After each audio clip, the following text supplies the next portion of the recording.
Bonjour, Julien Valade, diagnostiqueur immobilier. Aujourd'hui, nous allons procéder au diagnostic immobilier de ce bâtiment.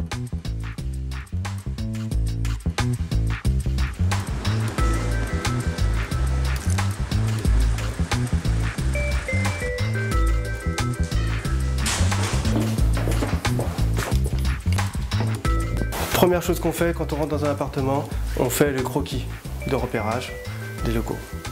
Ok, maintenant je reporte.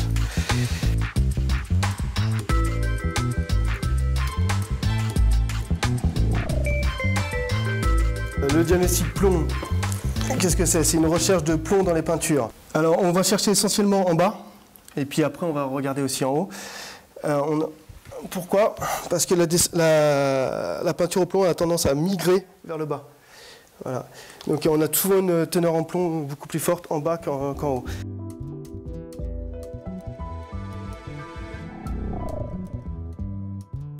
Ça nous permet de voir les anomalies, bien sûr, en électricité qu'il y a dans l'appartement.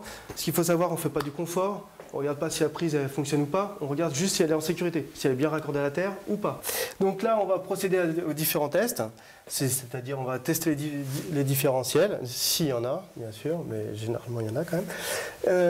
Les différents systèmes de différentiels. On va regarder la section des câbles, si le branchement est correct. On va couper le courant. Nous allons tester, voir s'il y a bien tous les équipements métalliques sont bien raccordés à la terre, les canalisations métalliques, les bâtis-portes métalliques s'il y a. Et on va regarder aussi les zones. Si l'éclairage, par exemple celui-ci, s'il a bien un bon indice de protection par rapport à sa position, par rapport à la douche. Le seul moyen et le meilleur moyen qu'on ait trouvé de le faire, c'est de poinçonner tous les éléments en bois qu'il y a dans le bien.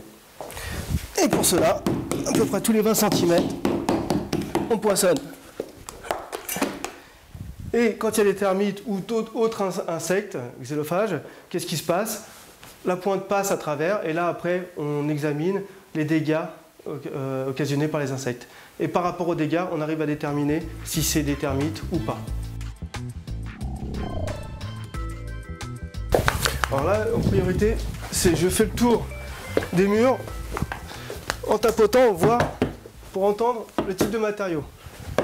Là c'est du BA13, là c'est du béton, je sais que là c'est du BA13, je sais que ces matériaux-là ne contiennent pas d'amiante.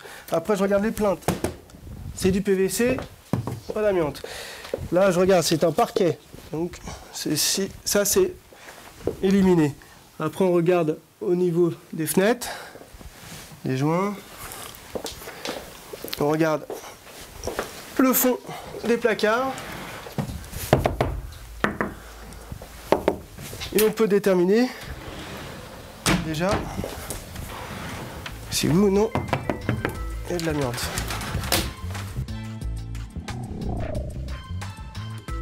Le diagnostic gaz, il y a deux points majeurs à contrôler. Qu'est-ce que c'est?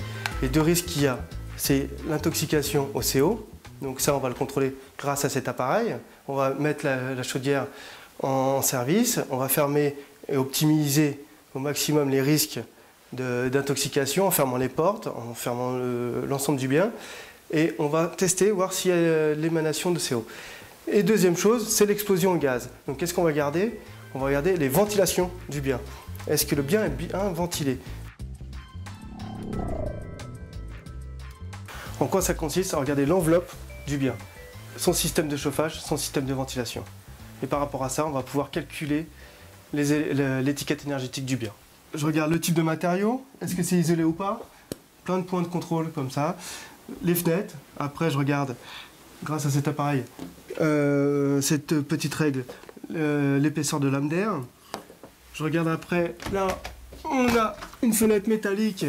Si elle est à rupture de pont thermique, rupture de pont thermique, c'est défini par un petit joint en caoutchouc comme ça sur les bâtis métalliques. Je regarde s'il y a des volets ou pas, l'orientation, le type de chauffage, qu'est-ce que c'est? Si c'est un convecteur comme celui-ci, est-ce que j'ai vraiment des convecteurs partout? Après, est-ce qu'il n'y a pas un programmateur pour piloter tout le système de chauffage, le système d'eau chaude sanitaire? Je regarde tous ces points de contrôle, on en a à peu près une trentaine actuellement, ils vont passer à 80 très prochainement.